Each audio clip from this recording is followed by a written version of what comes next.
Hello and welcome to the Bear Down Breakdown here on Sports Tree LTD. Folks, I'm Conner Rowntree and I have some exciting news for you this week. I'll be calling my first ever live NFL game come Sunday. The Ravens are visiting the Bears. So not only am I going to break it down for you today here on Sports Tree LTD with our Bear Down Breakdown show, I'm then going to call the game on Sunday. Make sure you tune in. Even if you're watching the game, mute the TV, put on the stream of me because it's going to be way more fun anyway. Getting into our NFL rundown now, folks, starting with our top 5 NFL power ranking here on Sports Tree. We're going to start at number 5, and it's the Buffalo Bills. They've improved to 6-3 by beating the Jets last week, and they did exactly what they needed to do to get back into our top 5 power ranking, just thrashing the Jets and getting their offense going again. Number 4 this week is the 7-2 Dallas Cowboys. They're back in our top 5 as well. They dominated Atlanta last week. Not much more needs to be said. Number 3 is the Arizona Cardinals. They're now 8-2. They're down 2 spots, losing games you should be winning. But remember, they also didn't have DeAndre Hopkins or Kyler Murray in the lineup. They should be back this week, but we never know. They were supposed to play last week as well. Coming in number 2 is the AFC leading Tennessee Titans. They're 8-2. They're up 1 spot in our power ranking list. They're still winning without Derrick Henry. And coming in number 1, folks, it's the 8-2 Green Bay Packers. They're back at top of our power rankings, up 3 spots from last week, and they're playing great defense right now. They've now held Kyler Murray, Patrick Mahomes, and Russell Wilson to a combined 34 points across the past 3 games. Oh, not to mention they have Aaron Rodgers on offense. Packers are the best team in the league right now. As for your injury report around the NFL, some big names that you need to know. Chase Young tore his ACL last week and is done for the year. Sam Darnold is on season-ending IR with a shoulder injury. And Rams wide receiver Robert Woods is also done for the year. As for my performance update, folks, I'm 67-24-1 this season, hovering right over 70%, but we want to get that mark back up to 80%, so we're going to get down and dirty with a couple picks this episode. But first, it's our stump and bump of the week. Our stump of the week, folks, has to be the Tampa Bay Buccaneers.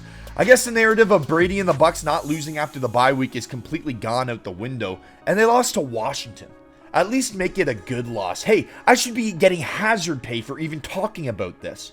You know what? We're moving on. Our bump of the week, folks, has to go to Cam Newton. He immediately went in and took over that Carolina offense. He passed and rushed for a touchdown last week, told everybody he was back, and presented himself as an immediate leader on the sideline. This week, he's been taking the number 1 QB snaps. I like him to have a good week against his former head coach, Ron Rivera, in a revenge game. And folks, that leads us into our fantasy up and down this week. And a quarterback that you got to put up and into your lineup is Cam Newton. He's rushing the ball. He's passing the ball. He's looking good. He's back with Christian McCaffrey. Man, oh man, this could be a big, big fantasy week for Cam Newton. And as I said before, he's taking on Ron Rivera. Cam Newton is all about revenge games. Give me Cam Newton to get 20-plus points in fantasy this week. Folks, our next player that you got to put up and into your lineup to start this week is Ramondre Stevenson. He ran all over the Browns for 100 yards and a pair of touchdowns last week on 20 carries. He's heading into Thursday Night Football against a pretty weak Falcons rush defense, and not only that, Bolden is banged up, so make sure you add Stevenson. As for our fantasy downs, folks, make sure you put down Matt Ryan. Don't start him. He's taking on a Pats defense that's allowing 12.5 points over the last 4 weeks. Do not start Matty Ice. Just don't do it. Don't do it to yourself. Another QB that I want you to avoid this week is Kirk Cousins. They're taking on the red-hot Green Bay Packers, one of the best defenses in the NFL. And, well, the Vikings have Delvin Cook. It's going to be a Delvin Cook kind of week. Do not start Kirk Cousins. Well, folks, getting into our breakdown segment of the show, there's nothing to talk about this week because the Bears had a bye week. So that's that. Getting into our Bear Down segment of the show, folks, we just said the Bears were on a bye last week, but this all starts with Justin Fields against the Ravens. The last time the Bears were out, they took on the Ravens' rivals, the Steelers, and Justin Fields led the Bears down the field to take the lead in the final minutes of that game. He threw for nearly 300 yards and averaged 10 yards per attempt. Last week, the Ravens actually got lit up by Tua and Jacoby Brissett, so that definitely tells you that Justin Fields will have some opportunities with his elite playmakers like Allen Robinson, David Montgomery, Darnell Mooney, Cole Kmet. For Fields to create those opportunities, though, he's going to need time. The Bears have given up the most sacks in the NFL, and the Ravens have the highest pressure rate in the NFL. But the Bears will have Trevin Jenkins back for the first, actually not have him back. They'll have him for the first time ever.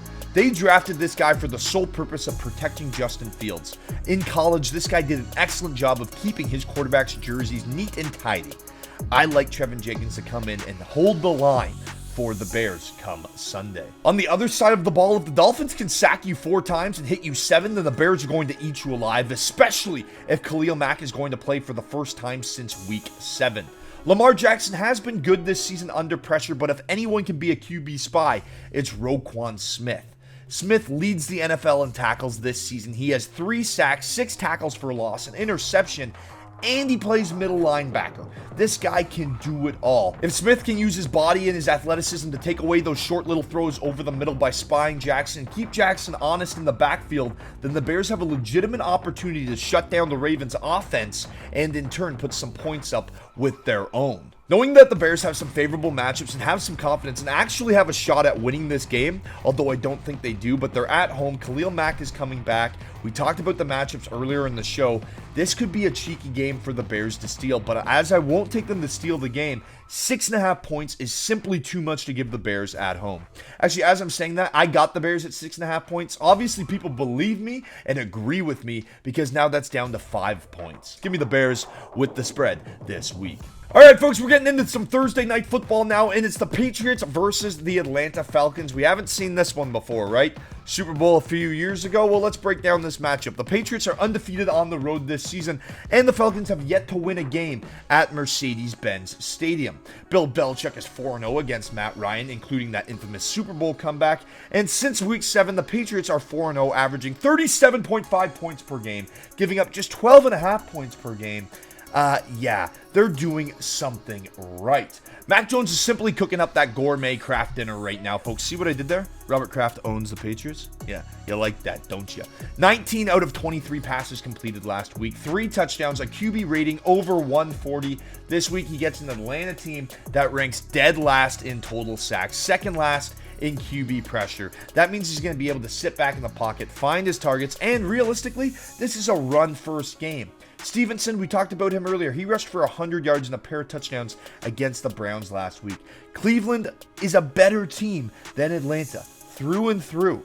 There is no way that the Atlanta Falcons win this game. And a player to watch out for on that Patriots offense from a fantasy value perspective is Hunter Henry, folks. Out of the 13 touchdown passes that Mac Jones has thrown this season, Hunter Henry has caught 7 of them. 7 touchdowns in his last 7 games. Look, based on the matchups and the coaching and the talent on the field, I like the Pats to be patient on offense and just smother the Patriots on defense. Patriots are rolling. Falcons are fading. Give me the Pats on Thursday Night Football. Folks, that leads us into Grizzly Bear's picks of the week. He nailed the upset with Miami last week. Let's get him back into it. All right, we're going to go with the Patriots. They just, that's a big logo. It looks prettier than the other one. Yeah, Patriots are going to win. I'm a dog, the Bears are dogs. I'm a bear, the Bears are bears. I'm so confused, but I'm going to take the Bears. All right, folks, getting into your Survivor Pool picks now for Week 11, if you're still alive or if you bought back in. In Week 1, we took the Kansas City Chiefs, so we can't use them again. We actually can't use any team again, hence Survivor Pool. So Week 1 was Kansas City. Week 2 was the Denver Broncos. Week 3 was the Las Vegas Raiders. First 3 weeks, we really liked the AFC West. Tampa Bay Buccaneers were our pick in Week 4. The Ravens were our pick in Week 5. LA Rams were Week 6. The Cardinals came in Week 7. The Cincinnati Bengals got spanked. Well, they didn't get spanked, but they lost to the Jets in Week 8, so that's bad. The Buffalo Bills, they lost in Week 9. We're not rehashing that. Week 10, the Indianapolis Colts got it done. And heading into Week 11, the pick is in. It is the Tennessee Titans over the Houston Texans. The Texans have lost 3 straight games versus the Titans, and the Texans have scored fewer than 10 points in 5 games this season. That's the most in the NFL. The Titans defense, on the other hand, ranks top 10 in points per game allowed, takeaways, and sacks during their 6-game winning streak. And no Derrick Henry, no problem. A.J. Brown is averaging 111 yards receiving per game against the Texans. So maybe it's time to throw the ball out. I like the Tennessee Titans to absolutely slap the Houston Texans at home. Getting into your trivia question on this week's edition of the Bear Down Breakdown, folks. We're going to keep this question in the NFL so you can get in to win a pair of NFL tickets here on Sports Tree LTD. All you have to do is head on over to Sports Tree LTD right now, hit sign up or subscribe, and answer this question. What NFL team stadium is 5,280 feet above sea level? Folks, they call it Mile High for a reason. Head over to www.sportstreeltd.com, as I said earlier, and hit sign up. And remember, an upgrade in your subscriptions is an upgrade in your chances to win up to $15,000 a year and tickets to see your favorite teams play live. Folks, I'm Conner Rowntree, and remember to hit it hard.